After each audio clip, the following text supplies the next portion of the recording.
계속해서 우리는 야곱에 대해서 살펴보고 있습니다. 야곱이 아마 다음 주면 끝나지 않을까. 영원한 마음을 금할 수가 없습니다. 지난주 말씀은 이스라엘 그 이름을 기억하라라고 우리가 함께 말씀을 나눴습니다. 마하나임 하나님을 의지하여 그 약속의 땅으로 들어가라. 그러나 그 이전에 네가 지었던 혹은 지금도 네가 아무렇지도 않게 짓고 있는 그 죄의 문제는 해결하라. 때문에 우리는 지난 주일 본문 말씀을 통해서 그동안 내가 내 고집대로 살아왔던, 그래서 내가 지었던 그 죄 문제를 해결하는 기회로 삼았습니다. 특히 내가 의지적으로 짓는 죄들을 말입니다.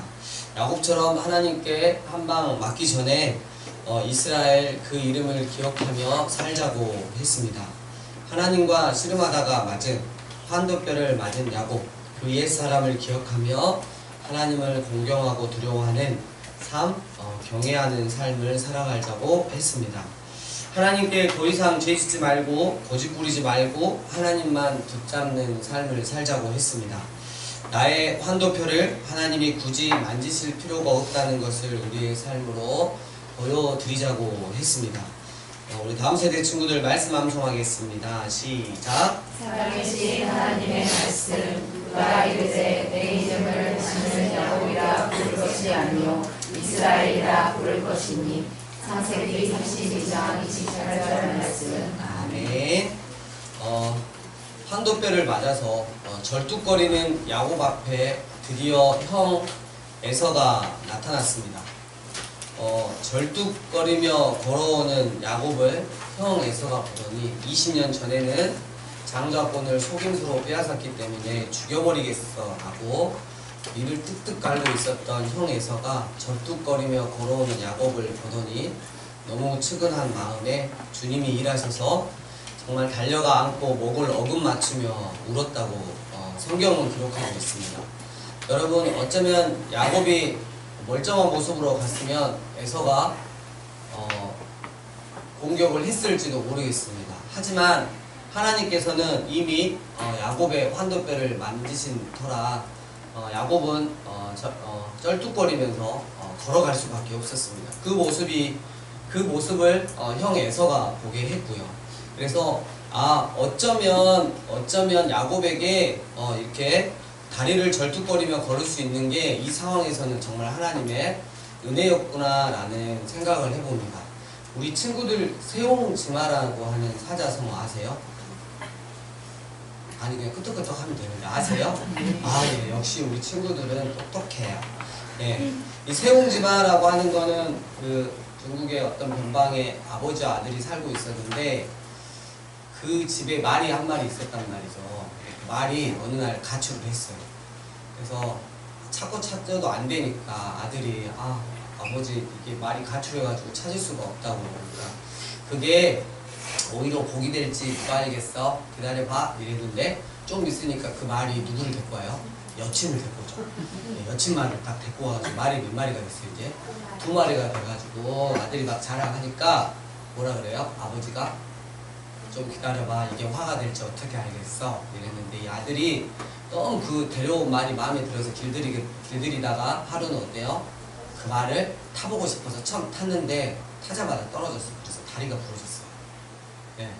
그래가지고 그걸 보더니 아버지가 가만히 있어봐, 그게 복이 될지 화가 될지 누가 알겠어? 이랬는데 그 나라에 엄청 큰 전쟁이 일어났어요. 그래서 마을마다 다니면서 젊은이들 다 뽑아갔어요. 근데 딱 보니까 어때요? 그 집 아들은 다리가 부러져 있는 거예요. 그래가지고 끌려가지 않았다. 그래서 인생지마, 세옹지마다라는 그런 말이 있어요. 근데 지금 이 말씀이 야곱에게 딱 적용이 되더라고요. 괜히 했다는 생각이 듭니다. 그렇게 한참이 지난 후 형 에서가 말합니다. 내가 만난 바 이 모든 때는 무슨 까닭이냐. 그러니까 야곱이 먼저 이렇게 가축들을 다 보냈잖아요. 그러니까 야곱이 대답합니다. 형님께 은혜를 입고 싶어서입니다. 내 동생아, 내게 있는 것이 족하니 네 소유는 그냥 내게 두라, 이렇게 말을 합니다. 야곱이 객지에 나가 20년 동안 본 것보다 자기가 훨씬 더 많이 가졌으니 필요 없다고 말하는 거예요. 하나님의 복은 야곱이 받았습니다. 속임수를 쓰면서까지 받은 복입니다. 그런데 이제 보니 에서가 더 많이 가진 거예요. 하나님의 복을 받은 사람보다 복을 받지 못한 사람이 더 부유하다는 거예요. 그러니까 이 부유함을 가지고 하나님의 복을 가늠할 수는 없다는 겁니다. 여러분, 세상적인 부유함이 하나님의 은혜라고 생각하면 큰 오산이라는 것입니다. 야곱이 하나님의 은혜로 2때를 이루었다고 고백했는데 아마 하나님을 믿지 않았다면 3때, 4때를 이루었을지도 모릅니다. 여러분, 장인 라반을 보십시오. 야곱이 2때를 이루어 고향으로 돌아갔지만 라반은 여전히 부유하고 힘이 있었습니다. 에서도 야곱보다 더 부유하고 강합니다. 야곱이 여전히 세상적인 것에는 에서에게 밀리고 있는 상황인 것입니다. 그러나 여러분, 야곱이 하나님께 받은 복은 세상적인 것을 넘어선다는 것이에요. 세상의 것으로 증명되는 것이 아니라는 것입니다. 영원한 하나님의 나라가 우리 가운데 임할 그 마지막 때 어떤 것이 진짜 복인지가 정확하게 분별이 된다는 것입니다. 여러분, 안타깝게도 말씀이 이러한데도 그래도 우리는 이 세상에서 잘 살 수만 있다면 야곱처럼 사는 것보다 라반이나 에서처럼 살고 싶어 한다는 게 우리의 마음인 것 같아요. 형 에서는 야곱의 진심을 보고 마음이 변했습니다. 옛날에 속이고 다투던 야곱이 달라진 것을 보고 형 에서도 마음이 변한 것입니다. 그래서 야곱을 호의해 주겠다고까지 제안합니다. 이에 야곱은 형 에서가 마음이 상하지 않도록 정중하게 그 호의를 거절하며 돌아가게 했습니다. 여러분, 야곱의 최종 목적지는 아버지 이삭이 있는 헤브론입니다. 1세대 믿음의 선택 아브라함, 2세대 믿음의 사람 이삭, 그리고 3세대 야곱이 아버지 이삭이 있는 곳으로 가야 이 믿음의 세대가 이어져 가게 됩니다. 최종 목적지는 제일 남쪽에 있는 헤브론입니다. 그런데 야곱은 헤브론으로 내려가지 않습니다. 하나님을 향해 믿음이 더 자라가라고 그리고 형 에서와의 문제를 해결해 주었더니 점점 더 그 문제가 해결해지니까 점점 더 하나님을 찾지도 않고 잊고 사는 것입니다. 여러분, 우리는 흔히 문제가 생기면 이런 기도를 많이 합니다. 하나님, 이것만 해결해 주시면 정말 열심히 주님 사랑하고 주님 섬길게요. 달라질게요. 여러분, 하지만 절대 그렇지 않다는 것입니다. 이건 100% 거짓말임을 저도 알고 여러분도 아실 겁니다. 이 말을 뒤집어 생각하면 이것을 해결해 주시지 않으면 안 섬기겠다는 거예요. 잘 안 섬기겠다는 뜻입니다. 하나님을 섬기는 사람은 조건을 달지 않습니다. 오히려 그 문제를 허락하신 하나님의 뜻을 알며 하나님을 더욱더 의지한다는 것입니다. 야곱은 세겜에 장막을 치고 장막을 친 밭을 하몰의 아들들의 손에서 은하 100개 샀다고 성경은 기록하고 있습니다. 꽤 큰 돈이라는 겁니다. 거기에 제단을 쌓고 그 이름을 엘렐로헤 이스라엘이라고 불렀습니다. 뜻은 하나님 이스라엘의 하나님이라는 뜻입니다. 여러분, 이스라엘은 누구의 이름이죠? 야곱의 새 이름입니다. 그런데요, 야곱은 먼저 자기를 위하여 집을 짓고 가축을 위하여 우리간을 지었습니다. 여러분, 가축이 들어가 있는 그 우리 안에 보면 칸막이가 다 이렇게 쳐져 있잖아요. 그러니까 엄청 크게 짓는 거예요, 이 우리간이. 집을 짓는다는 것은 잘 아시겠지만 그곳에 쭉 머무르겠다는 뜻입니다. 더군다나 가축을 위하여 우리간을 지었다는 것은 이동하지 않겠다는 뜻입니다. 하나님을 위한 것은 없습니다. 나중에 제단을 쌓긴 했지만 아브라함처럼 먼저 하나님을 생각한 흔적은 없습니다. 아브라함의 특징이 제단을 쌓는 일이었습니다. 물론 야곱도 아브라함과 이삭의 뒤를 이어서 하나님의 이름을 부르며 하나님과의 약속을 고백하기는 합니다. 그러나 야곱은 하나님보다 먼저 자신의 밭을 사들여 그곳에 오래 머물 생각을 했다는 거예요. 밧단 아람에서부터 가나안 땅 세겜 성읍에 이르기까지 하나님은 야곱에 대한 약속을 다 지키셨어요. 야곱이 밧단 아람에서 평안히 돌아오도록 하셨으며 하나님이 라반과의 관계를 끊게 도와주시고 에서와 화해까지 하셔서 여기까지 이끌어 오게 하셨던 것입니다. 하나님은 야곱에 대한 당신의 약속을 정확하게 지키셨습니다. 그런데 여러분 오늘 본문 보면 야곱은 어떻습니까? 하나님이 평안히 돌아오게 하시면 베델에 세운 기둥이 하나님이 집이 된다고 소원하지 않았습니까? 하나님의 이 하나님이 약속을 이루셨음을 안다면 마땅히 세겜으로 올라가는 게 아니라 베델로 가서 자신이 소원한 곳을 이루어 드려야 하지 않겠습니까? 하지만 야곱은 베델로 내려가지 않고 도리어 세겜으로 올라가 머물렀습니다. 우리 지도 한 번만 보여주시기 바랍니다. 저희 야복강에서 분이엘에서 요단강을 건너서 베델 남쪽으로 내려가야 하는데 어디로 올라갔어요? 반대 방향으로 올라갔다는 거예요. 반대 방향으로. 이게 지금 큰 문제가 되는 것입니다.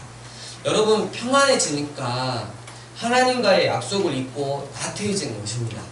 이것이 야곱에게 큰 문제가 되었습니다. 여러분 아직 아이인데 더 이상 키가 자라지 않는다면 그것은 단순히 멈춘 것이 아니라 여러분 우리 조그마한 아이가 있어요. 천유나 수연이가 있는데 이 나이가 10살 먹어도 막 20살 먹어도 안 크는 거예요. 이 상태에서. 여러분 어떻게 했어요? 아, 다 컸구나 이러면서 이렇게 평안할 수 있어요? 문제가 있구나 이렇게 생각하는 거예요. 지금 딱 문제가 있는 거예요. 신앙생활에서 여러분 제자리라고 하는 건 없습니다. 신앙이 멈추었다면 문제가 생긴 거예요. 자꾸 과거를 생각하면서 내가 왕년에 믿음생활 이렇게 했는데 이것만 생각이 되어진다면 문제가 생긴 거란 거예요. 야곱이 세겜에 장막을 치고 밭을 샀다는 것은 베델로 가는 여정을 일단 멈췄음을 의미합니다. 바로 이것이 야곱에게 치명적인 문제를 일으키는 원인이 됩니다. 야곱이 베델로 가지 않고 멈추니 타락했습니다. 여러분 멈추면 제자리면 좋겠는데 제자리가 아니라 퇴보이며 그것은 또 타락으로 이어집니다. 타락은 주님이 원하시는 방향과 관역에서 빗나가는 것입니다. 베델은 야곱에게 관역이었어요. 그러니까 그 관역에 꽂혔어야 되는 거예요. 야곱은 계속해서 갔어야 했습니다. 라반의 착취에서 벗어나게 하시고 에서의 분노를 잠재워 주신 하나님이 당신의 뜻을 이루실 때까지 계속 관역으로 나아갔어야 했습니다. 그런데 계속 가지 않고 멈추고 안주해 버렸던 것입니다. 그래서 여러분 오늘 본문 야곱의 딸 디나의 사건이 벌어졌습니다. 디나는 레아가 낳은 자녀들 중에 제일 막내입니다. 디나가 서너 살에 여러분 세겜에 들어왔을 것입니다. 들어왔는데 결혼할 나이까지 있었다는 것은 여러분 세겜에서 한 1, 2년 머물다가 그런 사단이 난 게 아니라는 거예요. 적어도 거기서 10여 년은 살았다는 뜻이에요. 이스라엘은 12살이 되면 성인으로 인정을 해줍니다. 잠깐 머문 게 아니었다는 거예요. 여러분 무려 10년이에요. 10년. 오히려 그 이상일 수 있겠습니다. 오늘 본문 말씀을 보면 디나는 세겜 땅의 딸들을 보러 나갔다고 기록하고 있습니다. 여기서 1차적인 의미는 그냥 보다예요. 근데 이 보다에서 전치사가 조금 붙으면 이렇게 전치사가 붙으면 의미가 조금 바뀌게 되는데요. 어떤 의미로 지금 본문이 바뀌냐면 안을 들여다보다 라는 뜻으로 바뀌어 있습니다. 그러니까 매우 세심히 관찰하다, 배우다, 즐기다로 교제한다는 뜻이고 배우고 즐긴다는 의미입니다. 그러니까 디나는 그냥 세겜 족속을 세상의 그 사람을 보러 간 것이 아니라 그 안에서 즐길 의도가 있었다는 것입니다. 방문의 목적이 바로 거기에 있었다는 거예요. 여러분 세상 사람들이 나이트를 가면 나이트클럽 저는 거의 안 갔어요. 여러분 나이트를 가면 그냥 가서 가만히 앉아있다 와야지 이런 사람이 있어요. 의도가 있잖아요. 춤을 춰보려야겠다. 누구를 만나보려야겠다. 오늘 부킹 100% 성공해야겠다. 의도가 있는 거예요.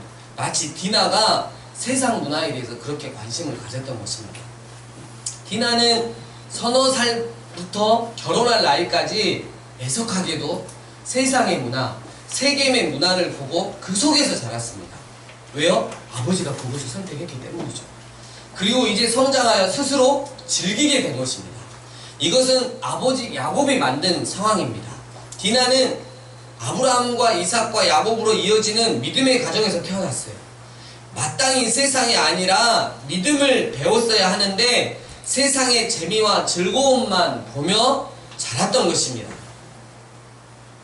여러분, 어제 제가 상담을 한 명 했어요. 고등부 학생. 예, 상담을 한 명 했는데 엄마 아빠가 교회를 열심히 다니시더라고요. 고등학생이에요. 너는 어쩌냐? 고등학교 가서 안 나갔대, 교회. 왜야? 성적도 안 나오고 학원도 좀 가야 되고 이러고 있더라고요. 여러분, 이게 무슨 일이에요, 이게? 왜 자식을 지옥 불구덩 앞으로 인도하냐고요. 세상에 공부가 뭐다. 제가 그래서 잠언서 10장 9절 말씀 딱 펴줬어요. 여호와를 경외하는 것이 지혜의 근본이다. 너는 하나님을 공경하고 두려워해야 되는데 그게 없으니까 네가 그렇게, 하나님이 그렇게 하나님을 네가 사랑하고 공경한다면 하나님이 너에게 꿈도 주실 것이고 너에게 앞길을 인도해 주실 것인데 너는 그것도 버렸고 세상에서 공부도 안 되니까 오직 두려워하고 떨고 있다. 그래서 제가 그랬어요. 주일날 꼭 예배 드려라. 꼭 예배 드려라. 그리고 공부는 미안한데 바빠서 가르쳐줄 수가 없다. 이렇게 결론을 내고 보냈습니다. 여러분, 마음이 아팠어요. 여러분, 다른 교회들 다 이런 상황이에요. 여러분, 대형교회는 유명한 중고등부 전문 사역자 목사님을 모십니다. 딱 와가지고 여기 담당 장로님, 학부모님 되시는 장로님, 뭐 안수 집사님, 뭐 권사님 딱 오셔가지고 이런 말 해요. 목사님, 원하시는 거 다 말씀하십시오. 다 재정 후원 해줄 테니까 다 마음대로 하십시오. 대신 우리 아이들 주일날 예배 드리는 거 딱 1시간 빼놓고 절대 부르지 마십시오. 이게 조건입니다. 여러분, 이게 무슨 일이에요? 여러분, 오늘 본문을 통해서 깨달으시길 바랍니다. 디나뿐만 아니라 야곱의 자녀들 모두가 다 틀어져 있습니다. 저마다 이렇게, 여러분 성경을 계속 보시면 알겠지만 혈기가 있고 형제들끼리는 싸웁니다. 야곱이 베델로 가지 않고 세겜에 오래 머물므로써 자녀들이 세상의 영향을 깊게 받게 된 것입니다. 어디에 있느냐가 여러분 중요합니다. 인간은 시간과 공간의 영향을 받는 존재이기 때문입니다. 하몰의 아들이 디나가 오는 것을 여러분 우연히 봤던 게 아닙니다. 쭉 지켜봤다는 거예요. 목적을 가지고 자세히 봤습니다. 아, 쟤가 또 오는구나. 다를 잡아야겠네. 여러분, 이렇게 된 거예요. 그만큼 디나가 세겜 사람들과 세속적으로 어울려 놀았다는 뜻입니다. 끌어들여, 강간하여, 욕되게 하고, 여러분 3번이나 강조했습니다. 여자가 왔는데 강제로 끌어들인다는 것은 그 자체가 목적이 있는 행동이 아닙니까? 여기서 욕되게 했다는 것은 육체적인 것뿐만 아니라 종교적으로도 천하게 만들었다는 뜻입니다. 야곱의 딸이 이렇게 수치를 당했습니다. 이제 아들 세겜은 그 디나를 이렇게 겁탈했던 세겜은 그의 아버지 하몰에게 아버지의 힘을 써서라도 야곱의 딸 디나를 자기가 성폭행한 디나를 얻게 해달라고 억지를 부릅니다. 야곱이 이 소식을 들었어요. 그러나 아들들이 들에서 돌아올 때까지 잠잠히 기다릴 수밖에 없었습니다. 야곱은 그렇게 겁이 많은 사람이었습니다. 딸이 여러분 그렇게 당해서 온 것도 아니에요. 그 집에 갇혀있는데 부들부들 떨고 말입니다. 그때 하몰은 아들 세겜의 결혼을 위해 야곱에게 말하러 왔습니다. 야곱은 급히 아들들을 들에서 부릅니다. 아들들은 들에서 이 소식을 듣고 급히 돌아옵니다. 아들들은 심히 노하였지만 여동생 디나가 아직 세겜의 집에 잡혀있으니 걱정도 이만저만이 아니었습니다. 여러분, 디나의 수치는 야곱의 문제뿐만 아니라 언약의 백성 이스라엘의 수치인 것입니다. 개인의 문제를 넘어서 하나님의 백성들에게, 믿음의 가정들에게 절대로 일어나서는 안 될 사건이 일어났다는 것이에요. 하몰은요, 여러분 사과도 하지 않고 무리하게 딸 디나를 내 아들 세겜에게 주어 아내로 삼게 하라 라고 명령하고 있어요. 더 기가 막힌 것은 디나를 감금해서 집에 돌려보내지 않았다는 사실입니다. 하몰이 디나를 데리고 와서 사과하고 결혼을 허락해 달라고 한 게 아닙니다. 디나를 자기 집에 억류시키고는 자기 뜻대로 결혼하고자 하고 명령한 것입니다. 세겜족의 힘을 과시한 것입니다. 대체 얼마면 돼? 이런 식입니다. 이 사건에 대해서는 일말의 죄책감도 없습니다. 대래 자기네와 혼인을 맺은 것이 야곱 가문의 영광이 될 것이라고 의수되고 있습니다. 우리 창세기 34장 13, 14절 함께 읽겠습니다. 34장 13, 14절 시작. 야곱의 아들들이 세겜과 그의 아버지 하몰에게 되었으니 이는 세겜이 그의 인자를 들었으나 야곱의 아들들이 그에게 말하되 우리는 그가 지금이노라 할례받지 아니한 사람에게 우리 누리를 줄 수 없으니 이는 우리의 수치가 아닙니다. 야곱은 젊었을 때 거짓말을 많이 했습니다. 여러분, 놀라운 것은 그의 자식들도 거짓말을 아버지처럼 똑같이 잘한다는 것입니다. 매우 자연스럽습니다. 그들은 할례 받지 않는 사람에게 누이를 줄 수 없다고 주장합니다. 여러분, 할례는 잘 알고 여러분 있겠지만 하나님의 언약의 백성을 상징하는 아주 매우 중요하고 거룩한 의미가 담겨 있습니다. 그런데 디나의 오빠들은 하나님과의 언약의 표시인 할례를 이용해서 죄를 짓습니다. 진짜로 그들이 할례를 받으면 결혼시킬 마음이 있었을까요? 전혀 아니라는 거죠. 할례를 받게 한 다음에 모두 죽여버리지 않았습니까? 정말 하나님에 대한 영적 무식함과 무감각에서 나온 어리석음입니다. 하몰을 속이기 위해 어떻게 여러분 다른 것도 아닌 하나님과의 언약의 표시인 할례를 이용한단 말입니다. 얼마나 거룩한 것인데 얼마나 존귀한 것인데 말입니다. 이것이 야곱이 세겜에서 세상에서 하나님이 말씀하시지 않는 하나님이 싫어하시는 그 땅에서 10년을 머문 대가입니다. 하나님께서 야곱 즉 이스라엘에게 원하셨던 것은 약속의 땅으로의 전진입니다. 약속의 땅 베델을 향해서 헤브론을 향해서 목표를 향해서 나아가는 것입니다. 여러분, 신앙은 날로 자라며 나아가는 것입니다. 하나님을 닮아가는 길을 달려가야 하는데 세상 목표를 향해 달려가고 돈을 향해 달려간다는 거예요. 그러다가 타락하는 것입니다. 세상에서 정치하면 곧 타락합니다. 처음부터 베델로 곧장 갔으면 여러분 이런 일은 절대 없었습니다. 세상에 머물면 당하게 되는 거예요. 세겜은 디나와 결혼할 수 있는 방법이 생겼기 때문에 이 할례를 좋게 여겼습니다. 그리고 할례 문제를 그다지 큰 문제로 여기지도 않았습니다. 왜냐하면 그냥 할례는 히브리인들의 그냥 뭐 전통쯤으로 이해했던 것 같습니다. 그까짓 거 뭐 할례 좀 해주지 뭐 이 정도였습니다. 또한 세겜 족속이 더 강했기 때문에 결혼하게 되면 야곱의 재산이 자기네 것으로 예속될 가능성이 높았습니다. 이익이 되니까 할례쯤이야 하고 무시할 수 있었던 것입니다. 하몰은 자기 성에 도착하자마자 사람들을 다 모아놓고 중대 발표를 합니다. 이스라엘과 한 민족이 될 테지만 이스라엘은 곧 자신의 소유가 될 것이라고 말합니다. 이스라엘 민족과 통혼을 하게 되면 결국 그들 재산이 자신의 것이 될 수 있다고 말합니다.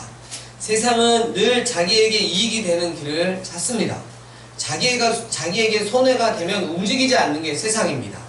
야곱의 아들들이 하몰과 세겜을 이용했지만 하몰 족속도 자기들 욕심 때문에 스스로 당하게 된 것입니다.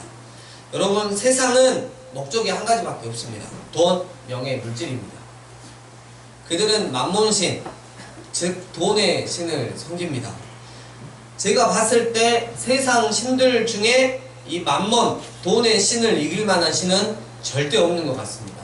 어쩌면 교회 안에서도 하나님을 믿는다고 하는 사람들 안에서도 하나님보다 이 만몬신이, 돈의 신이 훨씬 더 우위를 점령하고 있을지도 모르겠습니다. 다만 그들의 말대로 하자. 돈이 안 된다는 거예요. 잠깐 아프고 할례를 받으면 잠깐 아프고 말면 벌어들일 수 있는 돈이 얼마인가를 생각해 보라는 거예요. 이에 하몰 민족의 모든 남자들이 할례를 받았습니다. 그 할례를 받은 지 3일째 되는 날, 할례는 3일 후에 3일째 되는 날에 통증이 가장 심하다고 합니다. 염증으로 인해 고열이 나는 등 셋째 날이 가장 큰 고비입니다. 다 큰 어른들이 여러분 할례를 밟고 알아 누워 있는 상태입니다. 이때 야곱의 둘째 아들과 셋째 아들 시므온과 레이가 나섰습니다. 각기 칼을 차고 가서 그 세겜성에 가서 그 성읍을 기습하여 모든 남자를 죽였습니다. 그리고 난 다음에 야곱의 나머지 아들들은 그 시체 있는 성읍으로 가서 그들의 재물을 빼앗았습니다. 단순히 동생 디나의 복수라고 보기엔 너무 지나치게 잔인하다는 거죠. 이건 거의 학살이고 도살입니다. 야곱의 가정이 얼마나 10년 동안 머물면서 타락했는지가 여실히 드러나고 있습니다. 베델에서 하나님을 만나 은혜를 입은 야곱이 바단 아람에서 20년간 믿음을 쌓고 돌아와 세겜에서 10여 년 머무르는 동안에 이 지경이 되었다는 거예요. 세상 사람들보다 여러분 더 악랄해졌다는 거예요. 세상 사람들은 그래도 하나님의 것을 이용할 줄은 모르는데 야곱의 아들들은 하나님의 것을 이용할 뿐만 아니라 다른 족속을 속여 처참하게 도륙하고 약탈했던 것입니다. 여러분, 이때 아버지 야곱은 어떻게 반응해야 했을까요? 회개해야죠. 내가 잘못된 선택을 해서 이기로 갔더라고요. 회개해야죠. 근데 야곱은 이 상황에서 지금까지 야곱을 지킨 것은 자신의 힘이 아니었지 않습니까? 야곱이 힘이 있어서 라반을 이기고 에서를 이겼던 게 아니지 않습니까? 하나님이 지켜주시고 막아주셨기 때문이 아닙니까? 그걸 경험한 사람이 하나님께 이거 다 내 잘못이다. 내가 아이들 믿음으로 키우지 못했다. 세상에서 안주했기 때문이다. 이렇게 생각은 하지 않고 오히려 살 방도를 걱정한다는 것이 여러분 야곱이 그동안 얼마나 안일해졌는지를 여실하게 보여주고 있는 것입니다. 너희가 큰일을 했다. 이러다가 우리가 다 몰살당하면 어떻게 하냐? 복수를 당하면 어떡하냐? 온통 그 생각뿐이에요. 그동안 벌어놓은 재산 다 날리면 어떡하냐? 여러분 이렇게까지 말하는 이유는 야곱은 여전히 세상에서 세겜에서 안주하고 싶은 것입니다. 일서 정착한 땅을 떠나기 싫었던 것입니다. 그는 이제 살만한데 왜 문제를 일으켰냐고 아들들을 책망합니다. 딸이 그렇게 겁탈 당한 건 당한 것이고 이걸 좀 잘 넘어갔으면 우리 여기서 계속 살 수 있다. 왜 그랬냐? 이렇게 아들들을 지금 책망하고 있는 거예요. 여러분 과연 그렇습니까? 아니죠. 문제가 터졌을 때는 그 문제를 하나님께 점검하고 우리는 하나님께 나가야 합니다. 당장 하나님과 약속했던 베델을 먼저 떠올렸어야죠. 더 나아가지 않고 중간에 멈추어 세상에 안주했음을 깨달았어야죠. 안일해진 야곱은 자기가 망하게 된 것만 생각하고 염려하기 시작했습니다. 하나님을 까맣게 잊었던 것입니다. 말씀을 정리합니다. 어쩌면 죽임을 당할지도 모르는 형 에서를 만나는 문제. 그러나 하나님의 은혜로 그 문제는 해결되었습니다. 이제 하나님께서 말씀하신 약속의 땅, 할아버지 아브라함이 살았던 그리고 지금 아버지 이삭이 살고 있는 헤브론으로 야곱은 가야 합니다. 그런데 야곱은 일단 자신의 문제가 해결되니까 하나님을 놔버리고 급기야 배신하기까지 합니다. 헤브론으로 내려가야 하는데 세겜이라는 곳으로 올라가 버립니다. 자기를 위하여 집을 짓고 자기가 소유한 가축을 위하여 우리간도 짓습니다. 자신의 문제가 해결되니까 이제는 하나님 없이도 살 수 있겠다라고 생각했습니다. 그것도 지극히 세상적인 곳에서 말입니다. 내 아버지의 집으로 하나님이 나를 평안히 돌아오게 하시면 베델에 세운 기둥이 하나님의 집이 된다고, 하나님 정말 이 문제만 해결해 주시면 하나님께 더 잘하겠다라고 결연하게 했던 그 약속은 이미 마음의 휴지통에 넣어 버리고 말았던 것입니다.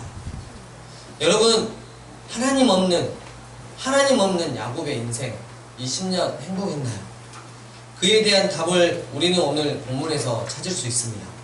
하나님을 문제 해결용으로만 이용해 먹고 세상적으로 살아가고 있는 동안 딸 디나가 세상을 배우고 즐겼다는 거예요. 하나님을 내가 필요할 때만 찾아서 기도하고 어떻게든 그 상황이 넘어가지면 그 다음부터는 하나님 기억 안 한다는 거예요. 세상 쪽으로 돌아가서 세상이 주는 것을 찾고 그것을 즐기고 탐닉하고 살아가고 있다는 거예요. 하나님을 향한 믿음을 배웠어야 했는데 세상 사람들과 세속적으로 어울려 놀았다는 것입니다. 그러다가 결국 그 사단이 나고 말았던 것이고, 아들들도 마찬가지였습니다. 세상 사람들보다 배나 더 악해졌습니다. 감히 하나님을 이용해서 악을 행했습니다. 이러한 끔찍한 상황들이 벌어지고 있는데도 야곱은 그동안 자신을 인도해 주셨고 지켜주셨고 해결해 주셨던 하나님께 회개하고 돌아가는 것을 생각하기는커녕 세상에서 자신이 살 방도만 찾고 있었던 것입니다. 정말 하나님께 한도 뼈를 맞았던 야곱의 모습이어야 되겠습니까? 하나님을 경외하는 삶을 살라고 이스라엘이라는 새 이름까지 지음받지 않았습니까? 사랑하는 강주 삶의 예배교회 성도님들, 오늘 말씀은 문제 해결용으로만 하나님을 구하고 이것이 해결받으면 여지없이 세상에 머무르면서 안주하는 자들이 필연적으로 당할 수밖에 없는 참혹한 결과를 보여주고 있습니다. 지금 우리 교회 공동체 가운데는 신앙생활을 하신 지 오래되신 분도 계시지만 이제 막 시작하신 분들도 계십니다. 하지만 오늘 말씀은 그 누구든지 하나님을 자신의 문제 해결만을 위해 이용하지 말 것과 세상에 푹 빠져 머물면서 안주하지 말 것을 강력하게 경고하고 있습니다. 세상의 그 무엇들에게 마음을 빼앗기고 그것들을 사랑하면서 하나님은 필요할 때 문제 해결용 정도로만 이용하다가 큰코 다친다는 것입니다. 또 특별히 우리 어른들, 우리가 상황을 어떻게 만드느냐에 따라서 내 자녀가 우리 교회 공동체 다음 세대가 꼭 그렇게 만들어져 간다는 사실을 잊지 마시길 바랍니다. 지금 나도 행여나 오늘 본문의 말씀처럼 하나님과 약속했던 그곳으로 내려가지 않고 계속해서 세상에 머물면서 그 세상을 사랑하고 있지는 않습니까?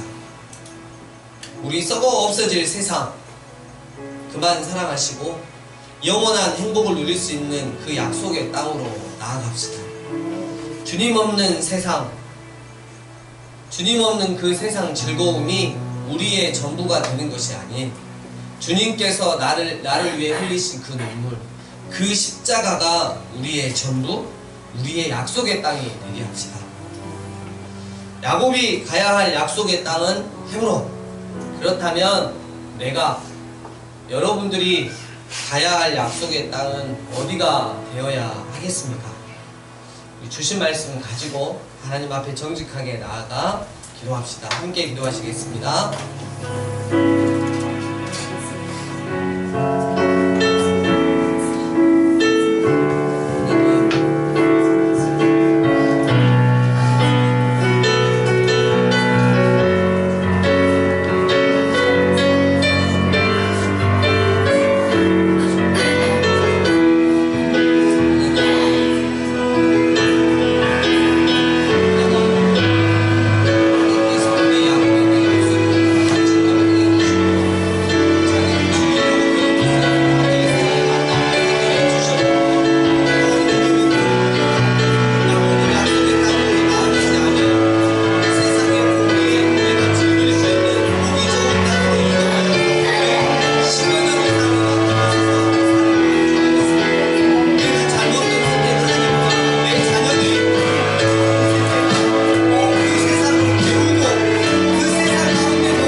하나님 나라 주님께 기다립니다.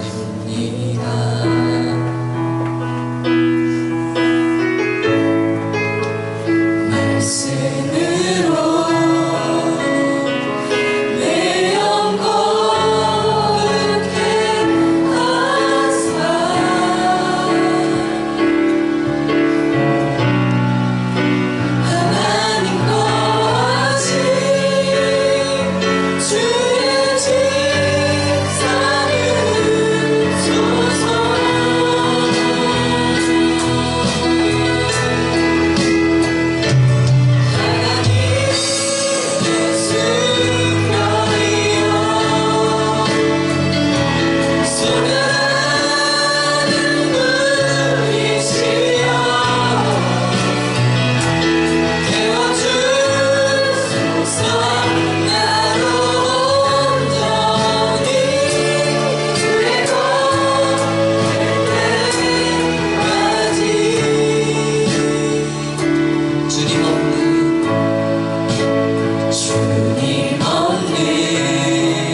오늘 말씀을 통해서 정말 난 주님께 생명과 생명으로, 생명 대 생명으로, 마음 대 마음으로 그렇게 하나님과 교제하며 살았는지, 아니면 내가 필요할 때만 이용해 먹는 문제 해결용으로 하나님과 그렇게 관계를 맺고 살아왔는지 우리 자신을 점검해 보았습니다. 또한 우리 어른 세대가 세상에 안주하며 머물러 있다면 이 우리 자녀들 다음 세대가 정말 비참한 상황에 처해질 수밖에 없다는 것도 우리가 말씀을 통해서 배웠습니다. 하나님이 말씀 앞에 결단하게 도와주시옵소서. 하나님을 생명 다해 섬길 수 있도록 도와주시고, 언제나 하나님의 마음을 헤아리며 그 마음을 기쁘게 해드리는 한여름의 냉수 같은 저희들 되게 도와주시옵소서. 우리 다음 세대들에게 다른 어떤 것을 선물해 주는 게 아니라 살아계신 하나님의 말씀을 가지고 믿음으로 어떻게 살아가는지를 선물해주는 우리 어른 세대가 되게 도와주시옵소서. 하나님, 우리 강주 삶의 예배교회 성도님들 한 주 동안 지켜주시고, 또한 그 지켜주신 은혜 감사하여서 하나님 앞에 여러가지 모양으로 에임을 올려드립니다. 평양하여 주시고 하나님 나라 위에 사용하여 주시옵소서. 주님 사랑합니다. 다시 오실 예수님 이름으로 기도드립니다. 아멘. 이제는 우리 주 예수 그리스도의 은혜와 하나님 아버지의 크신 사랑과 성령님의 교통하심이 하나님 앞에 온 마음과 온 삶을 드리겠노라고, 또한 믿음의 다음 세대를 키울 수 있도록 언제나 믿음의 자리에 머물겠노라고 결단한 우리 강주 삶의 예배교회 성도님들 머리 위에와 그분들의 삶 위에, 우리 다음 세대 위에, 이 강주 도심 위에, 평양에서 예루살렘까지 영원토록 함께 있을지어다.